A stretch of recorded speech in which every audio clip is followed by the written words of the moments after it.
찬송가 452장 452장 찬양합니다.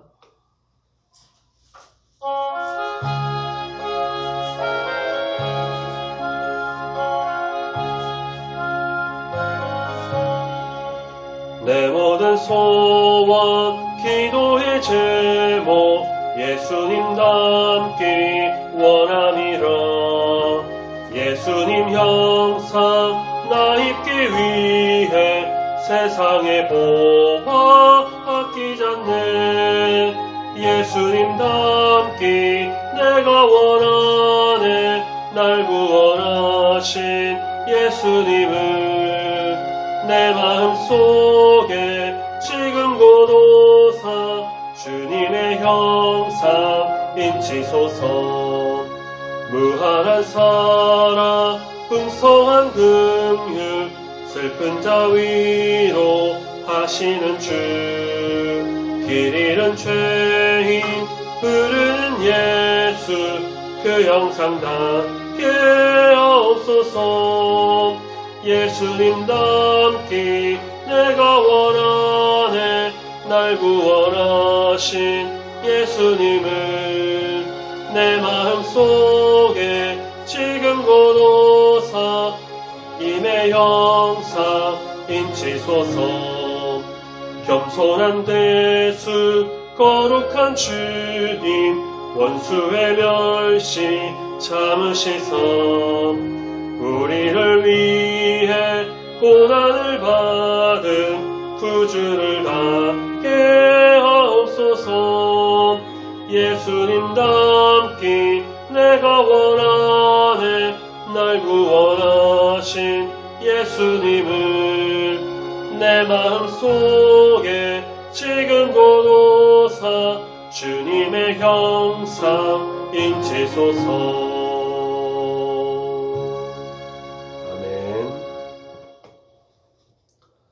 사도신경으로 같이 신앙 고백 드리겠습니다.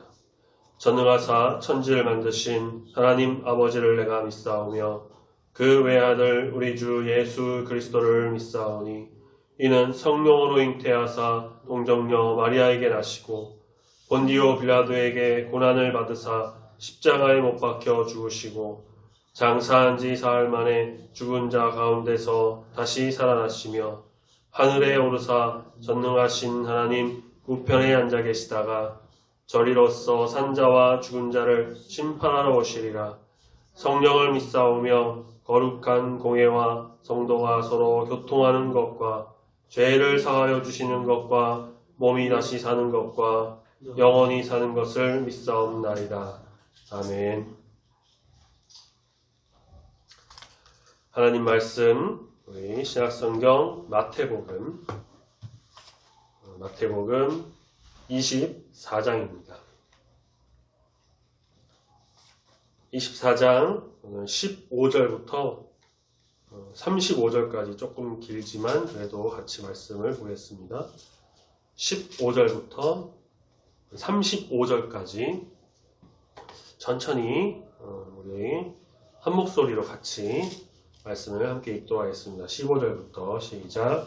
그러므로 너희가 선지자 다니엘이 말한 바 멸망에 가증한 것이 거룩한 곳에 선 것을 보거든 읽는 자는 깨달을진저.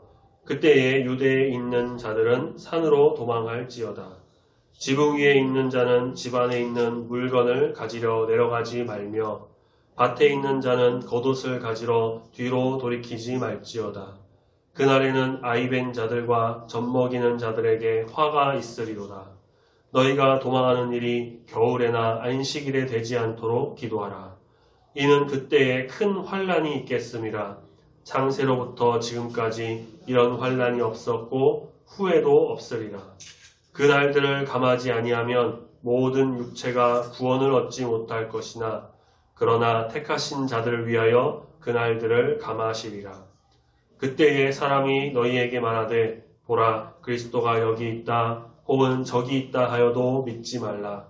거짓 그리스도들과 거짓 선지자들이 일어나 큰 표적과 기사를 보여 할 수만 있으면 택하신 자들도 미혹하리라. 보라 내가 너희에게 미리 말하였노라. 그러면 사람들이 너희에게 말하되 보라 그리스도가 광야에 있다 하여도 나가지 말고 보라 골방에 있다 하여도 믿지 말라. 번개가 동편에서 나서 서편까지 번쩍임같이 인자의 임함도 그러하리라. 주검이 있는 곳에는 독수리들이 모일 것이니라. 그날 환난 후에 즉시 해가 어두워지며 달이 빛을 내지 아니하며 별들이 하늘에서 떨어지며 하늘의 권능들이 흔들리리라.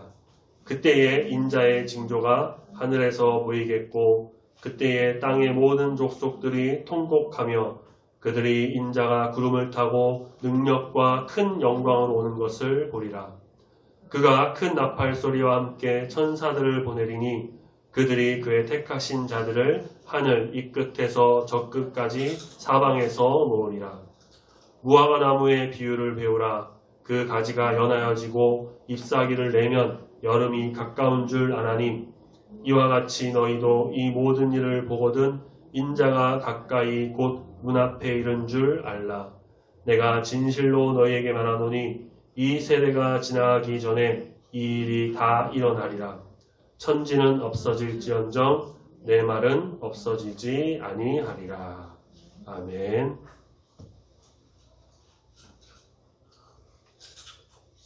우리 지난주 말씀에 본 말씀 마지막 절이라고 할 수 있는 우리가 24장 1절부터 14절까지 봤는데요. 그 14절에서 이제 그제야 끝이 오리라 그렇게 말씀하셨는데 이 앞단락의 끝이 이르기 전에 마주할 다양한 현상들을 일러주셨다면 오늘 말씀은 그 끝에 임박한 아주 절체절명의 그 긴박한 상황을 다루고 있습니다.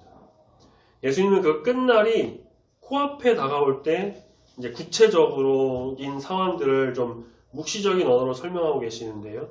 15절에 보면은 이제 다니엘의 그 말씀을 인용하시면서 모든 것을 황폐하게 만드는 어떤 멸망의 이미지를 좀 선보이세요. 다니엘 8장, 9장, 11장, 12장의 말씀 표현인데 그렇게 표현된 것을 보면 외부의 침입으로 성소와 백성이 짓밟히고요. 가증한 것이 날개를 의지해서 서게 되고 성소가 더럽혀지고 이건 성전이 더럽혀진다는 것이고요. 또 제단에 가증한 것이 우상 같은 것들이 막 서게 될 것이다 라고도 합니다. 그러니까 다니엘의 이 예언은 1차적으로는 역사적으로 봤을 때 그 안티오쿠스 에피파네스라는 사람의 어떤 성전 오염과 유대인 학살 그걸로 성취가 됩니다. 그래서 예수님께서는 다시 그 멸망이 가져간 것이 또 거룩한 곳에 설 것을 예견하시는데 그것은 주후 70년 예루살렘의 멸망과 성전 파괴를 보는 것이 일반적인 해석이라고 해요. 자, 이 멸망 직전 3년 동안의 유대인들은 그야말로 참혹한 상황을 마주하게 됩니다. 예루살렘의 마지막 시간이 임박했어요. 당시 사람들의 마주할 그 상황의 긴박성이 다양한 표현으로 묘사되고 있죠. 그때를 가리키는 명확한 사인처럼 등장할 그 멸망이 가져간 것을 보거든 유대 땅에 있는 사람들은 16절에 신속히 산으로 도망가야 합니다. 너무 긴박한 나머지 한 행동도 뭐 더 할 수 없어요. 지붕 위에 있는 사람들은 집 안에 있는 물건을 챙기러 내려가서는 안 되고요. 그런 짐이 도망치는 발걸음을 지체하게 만들기 때문입니다. 밭에 있는 자들도 마찬가지예요. 겉옷 가지러 갈 일도 없이 뒤를 돌이키지 말고 빨리 도망쳐야 됩니다. 지극히 평범한 일상의 현상에서 갑자기 닥친 이 멸망의 신호에 즉시 달아나야 합니다. 도망치는 그날 모두에게 화가 미치겠지만 특히 19절에 보니까 아이벤 자, 임산부와 젖먹이는 자들에게는 더 큰 화가 있다고 해요. 도망치기 굉장히 곤란한 형편이기 때문에 말씀하신 거고요. 또 20절에 도망하는 때가 겨울이나 안식일이 되지 않기를 기도하라고 말씀하시는데요. 이것 또한 겨울철은 그 도망치는 환경이 다른 때보다 더 혹독하기 때문이고 안식일은 유대인들이 그냥 엄격한 그 율법 준수 때문에 안식일에도 도망치기를 포기할까봐 그것을 염두에 두고 이렇게 말씀하신 겁니다. 환란이 얼마나 크고 심각한지 예수님은 창세부터 21절에 보니까 창세 이후로 이런 환란이 없었고 앞으로도 없을 것이라고 말씀하십니다. 물리적 크기의 비교라기보다는 환란의 심각성과 그 공포가 그렇게 크다라는 것을 강조하시는 겁니다. 누가 이 큰 환란을 견딜 수 있을까? 그래서 하나님께서는 그 심판을 나를 감하신다고 해요. 조금 감하신다. 22절에 그날을 감하지 않으면 한 사람도 살아남을 수가 없기 때문입니다. 자, 그런데 궁극적인 이유는 이거예요. 그런 환란 가운데서도 하나님께서 택하신 자들을 구원하시기 위한 것. 그러니까 심판은 불가피하지만 택한 자들로 인해서 환란은 경감될 수 있습니다. 그것이 종말에 비치는 하나님의 놀라운 은혜의 빛이에요. 그래서 여기서 택함 받은 자들은 누구를 말하느냐? 유대 예루살렘에 있는 그 초대교회 성도들, 제자들을 말하는 것이겠죠. 앞서 언급됐던 미혹하는 자들이 또 등장해요. 예수님은 그때에 누군가 그리스도가 여기 있다, 그리스도 저기 있다, 그렇게 해도 결코 현혹되지 말라고 말씀하십니다. 구약시대 때 남유다 시기에도 그 멸망을 앞두고 하나님께서 멸망의 상황을 모면해 주실 것이다, 그러니까 안심해라 라고 하던 거짓 선지자들이 있었던 것처럼 이때도 그럴 것이라는 거예요. 좀 더 자극적으로 하자면 메시아가 여기 있다, 내가 메시아다, 그런 자들이 생긴다는 겁니다. 내가 선지자다. 그들이 큰 표적과 기사를 선보이는데 우리가 말씀을 보면요, 사탄과 귀신도요 기적을 행하고 예언도 할 수 있습니다. 그렇다고 해서 그들이 하나님의 천사나 어떤 선지자는, 메시아는 결코 아니겠죠. 그래서 그것에 미혹돼서는 안 된다는 거예요. 표적과 기사가 무엇인지 구체적으로 나오진 않지만 환난 중에도 택한 사람들을 어떻게든 미혹하려고 하는 목적이 여기에 있습니다. 예루살렘의 멸망은 하나님의 심판입니다. 사탄은 하나님의 시간에 끼어들어서 거짓 표적과 또 기사를 통해서 성도들을 미혹시켜요. 그러니까 심판은 약속대로 시행될 것이고 그 가운데 하나님은 그들을 반드시 구원하실 것입니다. 그러므로 성도들은 예수님의 이 말씀을 반드시 기억해야 돼요. 그리스도가 여기 있다, 저기 있다, 어디 있다 말하는 그 어떤 말도 귀담아 듣지 말아야 돼요. 26절, 메시아 출현에 적합한 장소라고 사람들이 많이 기대했던 그 광야에 있다고 해도 믿어서는 안 되고, 은밀함을 상징하는 골방에 있다고 해도 믿어서는 안 되고, 왜냐? 예수님은 그런 식으로 오시지 않기 때문입니다. 예수님 장차 다시 오심, 재림이 27절에 보니까 순식간에 동서 번쩍이는 그 번개처럼 이루어질 것이라고 말씀하세요. 다시 말해 사람들이 그리스도가 여기 있다 저기 있다 그런 말할 필요도 없이 그리스도의 재림은 하늘을 가로지르는 그 번개 불빛처럼 선명하게 그리고 순식간에 임할 것이라는 거예요. 이것은 이제 앞서 처음 24장 3절 말씀에 제자들이 그렇게 질문하죠. 주의 임하심의 징조가 뭡니까? 그런 질문에 어쩌면 좀 직접적인 답이라고도 할 수가 있겠죠.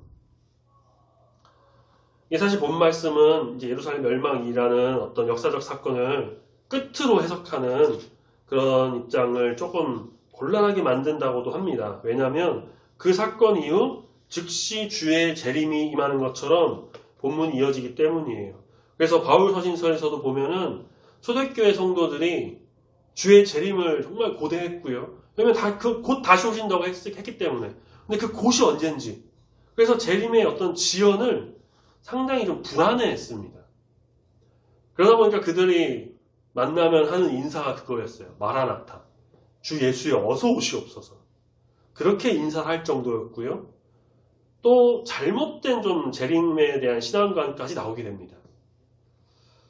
예루살렘 멸망과 같은 이런 어떠한 대전환의 사건은 주의 재림에 대한 기대감을 더 강하게 자극했을 겁니다. 이제 오시겠구나. 그럼에도 불구하고 등장하는 표현들이 꽤나 묵시적이고요. 마지막에 임할 재림의 언어들과 일치한다는 점에서 좀 어렵게 만듭니다. 근데 분명한 것은 뭐냐면요. 예루살렘의 멸망이라는 구체적 사건이 주의 재림과 아주 밀접하게 연결이 되어 있다는 겁니다. 특히 징조면에서 더 그런데 지금까지 예루살렘 멸망에 대한 어떤 예언의 초점이 있었다면 우리가 본 29절 말씀, 29절부터는 예루살렘 멸망의 상징적 의미가 이제 종말론적 의미로 확장되면서 주님의 재림의 징조를 조명하고 있다라고 볼 수가 있어요. 그래서 여기서는 좀 이제 이 말씀에서는 구약의 어떠한 묵시적인 말씀들이 좀 등장을 합니다. 가장 먼저 등장하는 것은 이것이에요. 29절에 해와 달이 빛을 잃고 별이 떨어지고 하늘의 권능이 흔들린다는 이미지. 이 말씀은 이사야 13장 10절과 34장 4절 말씀을 반영합니다. 자, 그 다음으로 본문 30절에서 인자의 징조로 인해 모든 족속이 통곡하고 인자가 구름을 타고 올 것을 본다 라고 하시죠. 이것은 다니엘서 7장 13절에 14절 말씀입니다. 세 번째로 31절에 큰 나팔 소리와 함께 천사들이 등장하는데 그들이 흩어진 백성, 택한 백성들을 다 모읍니다. 이 백성을 모은다는 이미지는요, 역시 신명기, 이사야, 예레미야, 에스겔 그런 구약의 말씀에서 자주 등장하는 표현이에요. 그래서 비록 예루살렘이 끔찍하게 멸망을 당하지만 이 인자의 오심이 심판과 어떤 보응을 가져오고 택함 받은 자들에게는 구원이 있을 것이다. 이것이 구약에 투영된 종말론적 약속이고 예루살렘 멸망은 그 약속의 성취에 어떤 신뢰가 됩니다.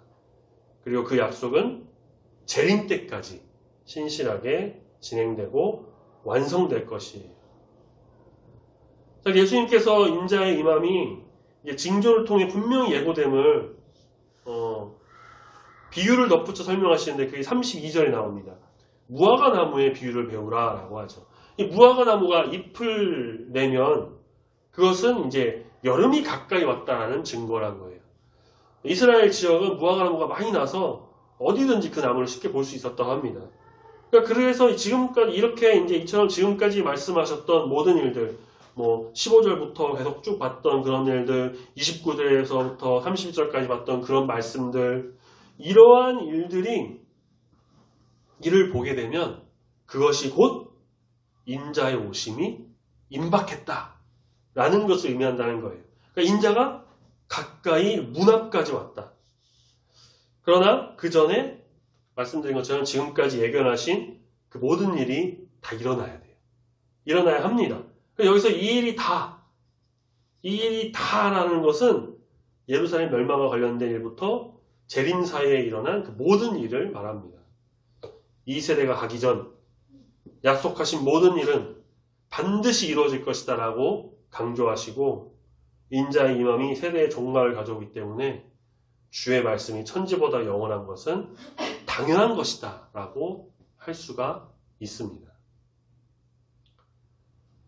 뉴스를 보셔서 아시겠지만 지금 이스라엘 그 지역에 대규모 전쟁이 일어났죠. 이스라엘 그 서남쪽 지중해 연안에 있는 가자 지구라고 하는 곳에 이제 팔레스타인 무장단체를 비롯해서 그 지역과 또 이스라엘 사이에 전쟁이 일어났습니다. 그냥 간단한 내전 그런 정도가 아니라 민간인도 엄청난 피해를 보는 전쟁이 거의 일어난 거나 다름없습니다.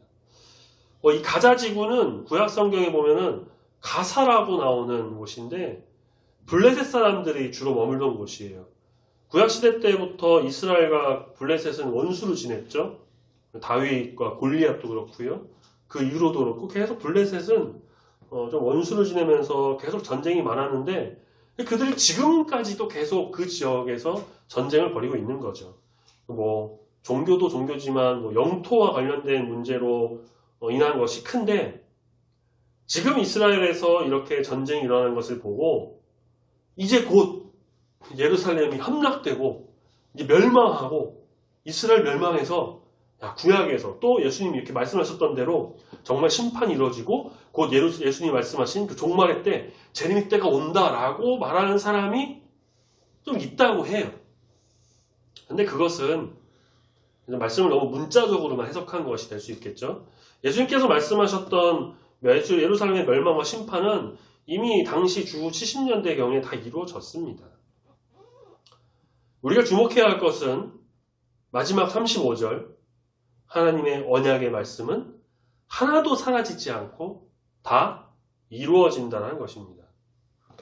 우리 지난주 봤던 말씀, 난리와 난리의 소문, 전쟁과 전쟁이 일어나고 기근이 일어나고 자연재해, 또 오늘 우리가 말씀 본 것처럼 미혹하는 자들이 계속 일어나서 그리스도 여기 있다 저기 있다, 아니야 내가 그리스도다, 거짓 그리스도가 표적과 기사를 보이고 택함 받은 자들을 넘어뜨리려고 하고, 이런 모든 일들이 지금 일어나고 있는 이때에 우리는 어떻게 해야 되느냐? 정신 차려야 된다는 거예요. 정신 차리고 깨어서 정말 말씀과 기도를 무장해서 하나님의 그 참되신 뜻을, 그 인도하심을 좀 분별할 줄 아는 영적인 눈이 떠진 거룩한 주의 성도가 되어야 한다는 것입니다. 말씀에서처럼 우리에게도 환난의 시기는 있습니다. 어렵고 힘든 싸움이 될 거예요. 이미 세상은 교회를 막 넘어뜨리려 하고 욕하고 믿는 사람들 욕하고 그런 시대 속에 우리가 살고 있잖아요. 우리가 더 정신 차리고 선을 보여야 되겠죠. 근데 좀 안타깝게도 교회가 조금 안 좋은 모습을 보이기도 하고, 믿는 자, 심지어 목회자들 중에서도 그런 어떤 반감을 사는 모습을 보이면서 상황을 좀 더 악화시키는 것도 있는데, 좀 극단적으로 말하자면 어쩌면 그들이 적그리스도인지도 모르겠죠. 자, 어쨌든 우리는 자기 백성을 보호하시는 그 하나님의 은혜가 확실하다는 것을 우리는 믿고, 이 시대에 물들지 않고 시대를 분별하여서 거룩한 하나님의 백성, 정말 택함받은 성도로서 믿음을 굳게 지켜 흔들리지 않고 이제 다시 오실 예수님, 재림의 그때를 기다리면서 소망하면서 우리는 재림신앙을 갖고 온전히 나가는 거룩한 주의 성도가 되어야 할 것입니다. 하나님의 은혜가 우리 모든 성도님 가운데 충만히 임하기를 소망합니다. 아멘. 찬양하겠습니다. 우리 찬송가 179장.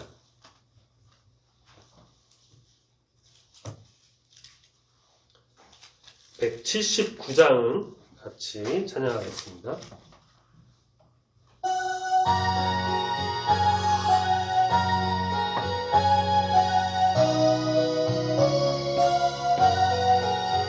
주 예수의 강림이 가까우니 저 천국을 얻을 자 회개하라. 주 성령도 너희를 부르시고 천사도 나와서 영접하네. 주 예수님 너희를 찾으시니 왜 의심을 하면서 오지 않나. 온 세상죄 감당한 어린 양은 죄 많은 자 불러서 구원하네. 이 세상이 즐기는 재물로는 내 근심과 고초를 못 면하리. 또 숨질 때 위로를 못 얻으며 저 천국에 갈 길도 못 찾으리. 내 아버지 주시는 생명양식 다 배불리 먹고 앞에서 영생하라. 오늘 심을 버리고 주께 오면 그 한없는 뼈다귀를 힘입으리.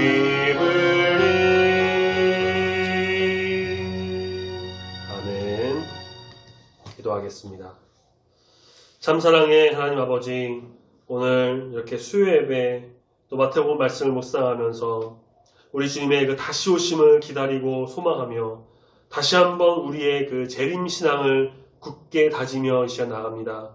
주님이 다시 오시는 그때 적그리스도가 나타나 미혹하고 전쟁이 일어나고 많은 사람이 환난을 당하고 주님의 그 심판이 임하게 되지만 택함 받은 백성을 사랑하셔서 그들을 건지시고 구원하신다고 약속하신 말씀, 천지가 없어질지언정 내 말은 없어지지 않는다고 약속하신 그 말씀을 우리가 믿으며 마음을 굳게 다지고 이 시간 주님 앞으로 다시 한번 나아갑니다.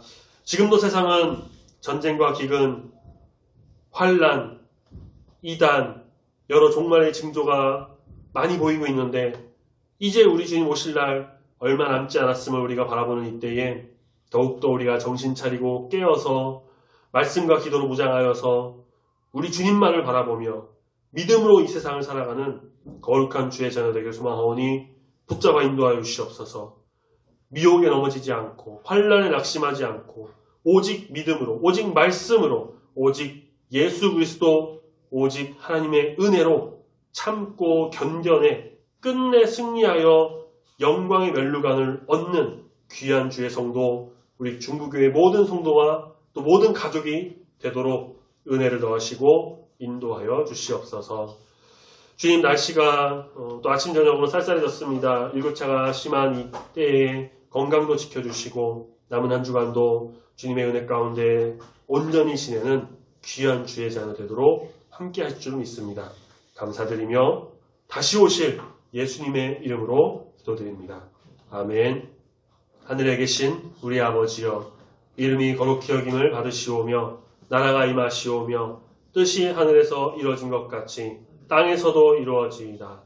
오늘날 우리에게 일용할 양식을 주옵시고 우리가 우리에게 죄 지은 자를 사하여 준 것 같이 우리 죄를 사하여 주옵시고 우리를 시험에 들게 하지 마옵시고 다만 악에서 구하옵소서.